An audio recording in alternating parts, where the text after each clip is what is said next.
कहते हैं कि सौतेली माँ आ जाए तो बाप भी सौतेला हो जाता है। मेरा बाप तो मेरी सगी माँ के होते हुए भी सौतेला ही था।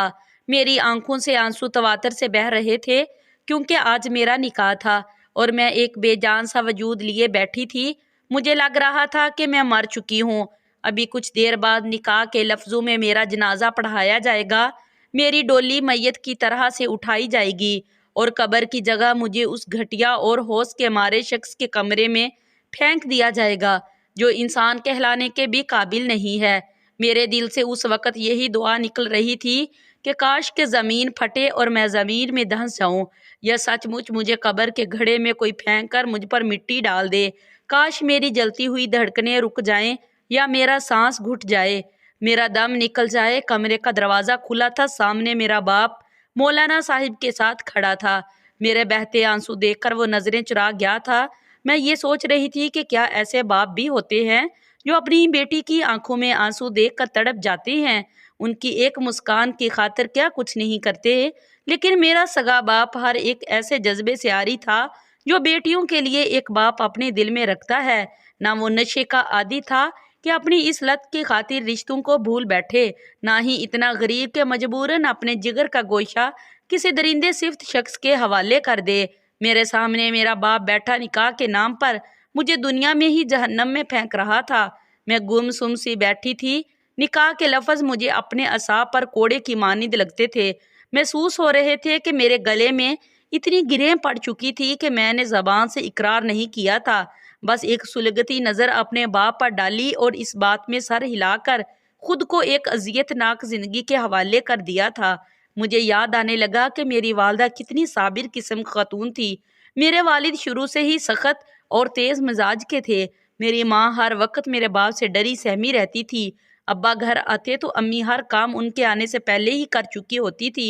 घर साफ सुथरा होता था, खाना बनाया हुआ होता था। गोया कि ऐसा काम नहीं होता था जिस पर मेरे वालिद चला सकते। मेरी माँ हर वक्त डिप्रेशन में रहने लगी थी और मुसलसल डिप्रेशन में रहने की वजह से उनके दिमाग में रसोली बन गई थी। उनके सर में इतना शिद्दत से दर्द उठता था कि वो तड़प कर रह जाती थी। लेकिन ये सब देखकर मेरे वालिद के सर पर जूं भी न रिगती थी। वो एक बेहस इंसान की तरह से दूसरे कमरे में चले जाते। मैं अपनी माँ का कभी सर दबाने लगती, कभी दर्द की दवा खिलाती, लेकिन वो दर्द तो किसी चीज़ से कम नहीं होता था।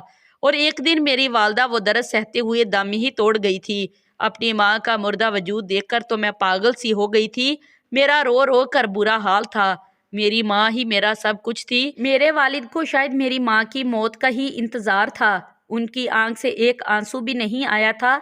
अभी तो मेरी माँ की कब्र की मिट्टी भी सूख ना पाई थी कि मेरे बाप ने दूसरी शादी कर ली। मैं अभी भी अपनी माँ का सदमा भी सह नहीं पाई थी कि सौतेली माँ मेरे घर पर आते ही मेरे ऊपर काबिज हो गई थी। वो औरत खूबसूरत थी और मेरे वालिद से उसका चक्कर पहले से ही चल रहा था। ये बात मुझे मेरे बाप की शादी के बाद मालूम हुई। वो औरत बस एक खूबसूरत ही थी, ना वो पढ़ी लिखी थी, ना ही उसमें सलीका तरीकाकार था। बात भी यूं करती थी जैसे किसी जाहिल खानदान से आई हो। मुझे वो औरत एक आंख भी नहीं भाती थी, लेकिन मैं चुप थी क्योंकि मेरा बाप तो दिलो जान से उस पर फिदा था। इसे तो इतना भी लिहाज न था कि जवान बेटी भी घर पर मौजूद है। बीवी की तारीफ वो खुले लफ्जों में किया जाता था कि मैं ही शर्म से नजरें चुरा जाती थी। मैं अब ज्यादातर अपने कमरे में रहने लगी थी। एक दिन मुझ पर एक और मुसीबत टूट पड़ी जिसको देखकर मुझे अंदाजा नहीं हो सका कि जब उस औरत का छोटा भाई अपनी बहन से मिलने आ गया। रंगत तो उसकी भी गोरी थी, लेकिन हुलिया अजीब सा था। मुंह में पान, सर पर तेल चिड़ा हुआ था, आंखों में गहरा काला सुरमा उस पर था। उसकी गलीज नजरें वो मुझे सर से पांव तक जब गौर से देखता तो मुझे अपने वजूद में चूंटियां सी रेंगती हुई महसूस होने लगती थी। मेरा दिल बेचैन सा होने लगा।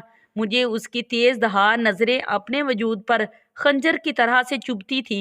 वो मुझे देखकर अपनी बहन से कहने लगा, तुम्हारी सौतेली बेटी तो बड़ी ही प्यारी है, जवान भी है और खूबसूरत भी है। इसे देखकर तो मेरी आंखें ठंडी हो गई। मैं लाउन से किचन में जा रही थी जब उस शख्स की बातें मेरे कानों से टकराई। उसकी नजरें पल भर में मुझे बेचैन कर गई थी। उसकी आंखों में ही कुछ नशा था। क्या था ये मैं नहीं जान पाई थी, लेकिन मेरा वजूद उसकी नजरों से कांप कर रह गया था उस शख्स की उम्र 30 साल के लगभग थी। वो मुझसे 15 साल बड़ा था। मुझे पहली ही नज़र में उससे शदीद नफरत महसूस हुई थी। मैं अपने लिए चाय बनाने आई थी, लेकिन अब मेरा दिल हर चीज़ से उचाट हो गया था। मैं बिला वजह ही किचन में तब तक खड़ी रही जब तक वो शख्स चला नहीं गया। मैं किचन से बाहर ही नहीं निकली थी, लेकिन अब तो उस शख्स ने मामूल सा बना लिया था। हर दूसरे दिन वो हमारे घर पर मौजूद होता था। मेरी सौतेली माँ अब हर काम मुझसे करवाने लगी थी। बस मुझे ये शख्स नापसंद था। मैं क्यों उसके सामने चाय और खाना पेश करती, लेकिन मेरी सौतेली माँ में तो न जाने किस बात का ज़ूम था। वो ये सब मुझसे करवाकर खुश होती थी। मैं जानती थी मेरे आंसू मेरे बाप पर बेअसर होंगे, इसीलिए मैं अपने तकिए को माँ समझकर गले लगाए मैं फूट फूट कर रोती थी।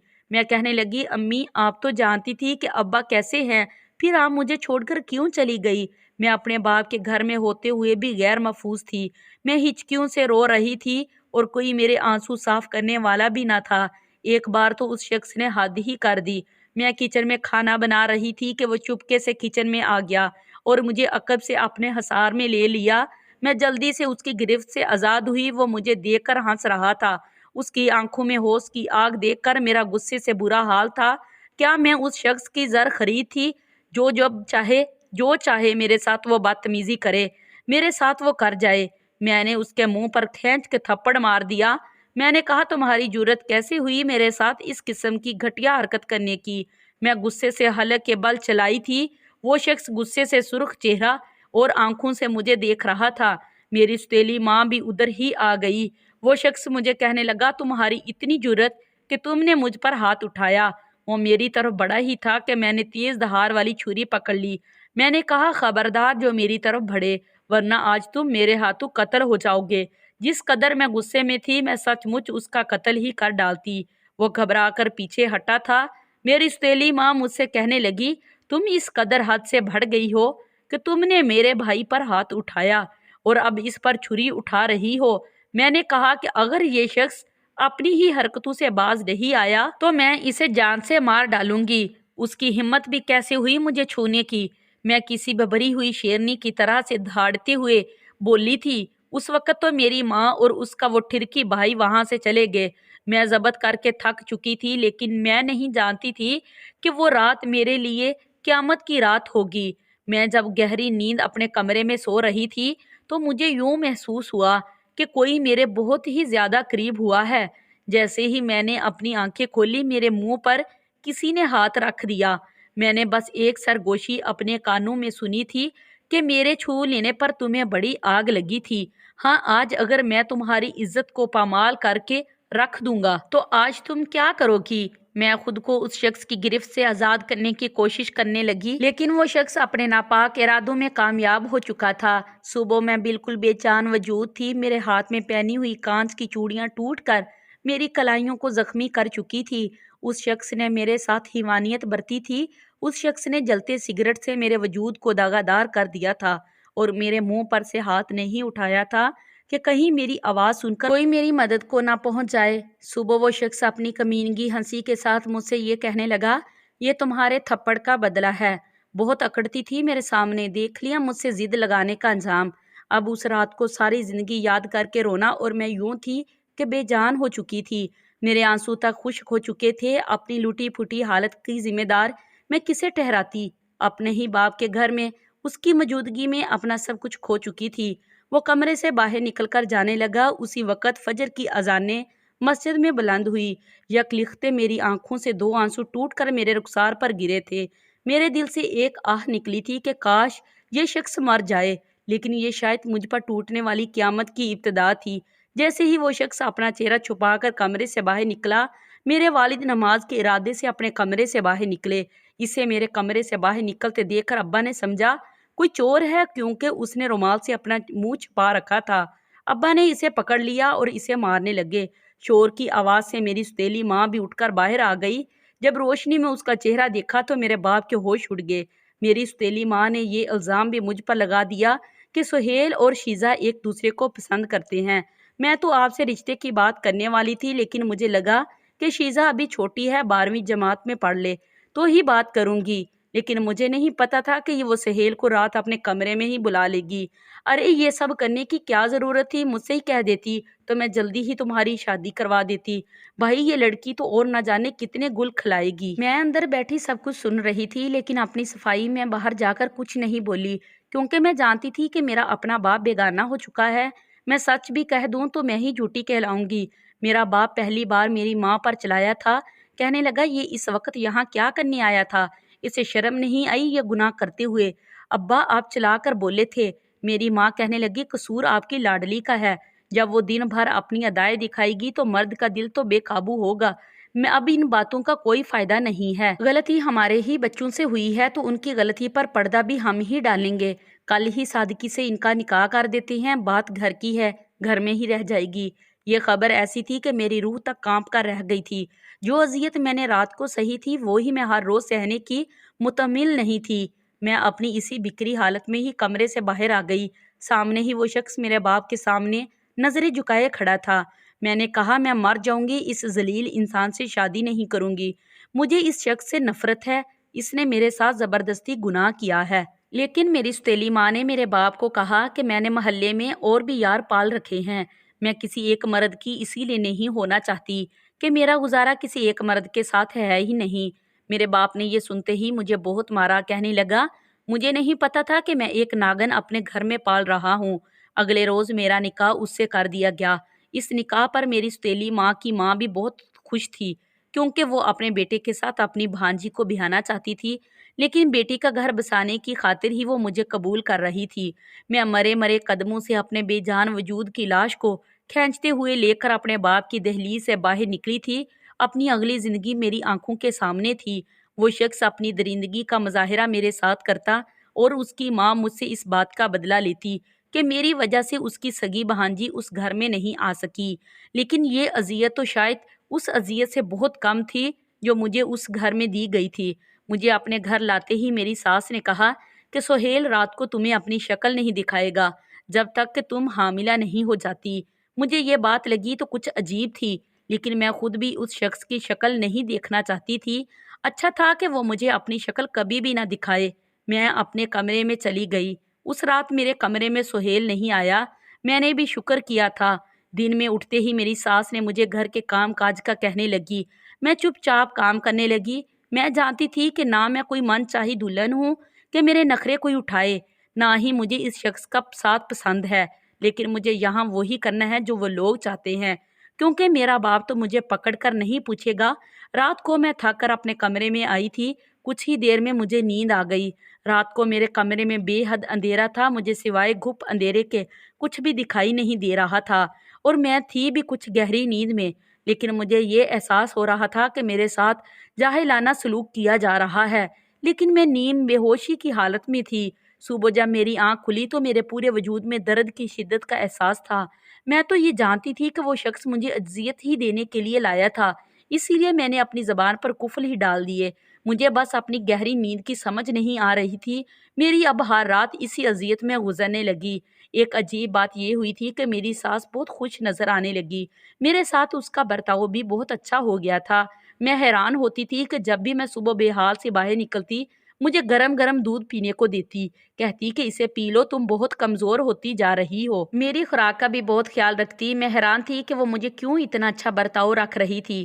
ایک اور عجیب بات یہ بھی تھی کہ میں نے دن میں کبھی بھی سہیل کو اس گھر میں نہیں دیکھا تھا۔ پورا دن میں اور میری ساس اکیلے ہی گھر پر ہوتے تھے۔ دوسری عجیب بات یہ تھی کہ میں نے آج سے پہلے کبھی اپنی ساس کو دیکھا ہی نہیں تھا۔ میری سوتیلی ماں سے میرے باپ نے گھر سے ہی باہر نکاح کیا تھا، اور نکاح کے بعد میری ماں کا بھائی گھر پر ہی آتا رہتا تھا۔ کبھی میری ماں کی ماں اس سے ملنے نہیں آئی تھی، سوائے میرے نکاح کے دن کے، اور اس دن بھی وہ دوپٹے سے اپنا چہرہ چھپا رہی تھی۔ لیکن بہرحال سہیل کو سامنے نہ پا کر میں سکون میں تھی۔ میری بس راتیں اذیت ناک تھی، جس نے میری رنگت پیلی سی کر دی تھی، میرے وجود کو کمزور کر دیا تھا۔ ایک دن میری طبیعت بگڑنے لگی تو میری ساس مجھے لیڈی ڈاکٹر کے پاس لے گئی۔ میرا چیک اپ کروانے کے بعد وہ مجھے بڑی مشکوک نظروں سے دیکھنے لگی، کہنے لگی کب سے یہ ظلم تمہارے ساتھ ہو رہا ہے؟ مجھے اس کا سوال کچھ عجیب سا لگا۔ میں نے کہا کون سا ظلم؟ تو جو کچھ اس نے مجھے بتایا میری روح تک کانپ کر رہ گئی۔ کہنے لگی تم سے جسم فروشی کا کام لیا जा रहा है। तुम्हें नशे के इंजेक्शन लगाए जाते हैं और जहां तक मेरा तजर्बा बोलता है, एक रात में तुम्हारे पास एक से जायद मर्द आते हैं। इन अल्फाजों ने मुझे जीते जी मार डाला था। मैं जब वापस आई तो मैंने इस बात पर गौर करना शुरू कर दिया और उस औरत पर भी गौर करना शुरू किया। वो पूरा दिन फोन पर हंस हंस कर मर्दों से बातें करती थी। वो मुझे मेरी सौतेली माँ से खरीद चुकी थी। वो मेरी माँ की माँ नहीं थी, वो एक जिस्म फरोश औरत थी और लड़कियों को खरीदती थी और मुझे भी रात को नशा और दूध पिलाकर सलाह देती थी। उसके बाद मुझे नशे का इंजेक्शन देकर मुझसे ये घटिया काम लेती थी। मैंने उस औरत से कुछ नहीं पूछा, लेकिन मैं डॉक्टर के पास जाने का बहाना करके उसके घर से बाहर निकल आई और वहां से भाग गई। सीधा पुलिस स्टेशन पहुंचकर मैंने सारी हकीकत बता दी। पुलिस ने सब लोगों को पकड़ लिया। मेरे बाप की आंखों से झूठ की पट्टी खुल चुकी थी। वो मुझसे रोते हुए अपने किए की माफी मांगने लगा, लेकिन मैंने फैसला कर लिया था कि मैं अब अपने बाप के पास नहीं रहूंगी। मैं दारुल अमान चली गई। मैं वहीं रहने लगी। एक बार वही इंस्पेक्टर मुझसे मिलने आया। कहने लगा कि वो मुझसे शादी का ख्वाहिशमंद है। मैंने कहा कि मैं उसके काबिल नहीं हूँ। आप जानते हैं कि मेरे साथ क्या कुछ हुआ है। वो कहने लगा, मैं जानता हूँ, लेकिन मैं फिर भी तुमसे शादी करना चाहता हूँ, तुम्हें सहारा देना चाहता हूँ। उस शख्स ने बताया कि वो एक बांझ मर्द है, इसीलिए कोई लड़की उसकी हकीकत जानकर उससे शादी से इनकार कर देती है। मैंने उससे निकाह कर लिया। मैं अब अपने शोहर के साथ बहुत खुश थी, लेकिन अब भी जब वो मेरे करीब आता तो मुझे फिर वही अजियत याद आने लगती जो मैं गुजार चुकी थी। ऐसे जख्म रूह को घायल करते हैं, इसीलिए ऐसी अजियत कभी कम नहीं होती। वो सब लोग जेल में थे।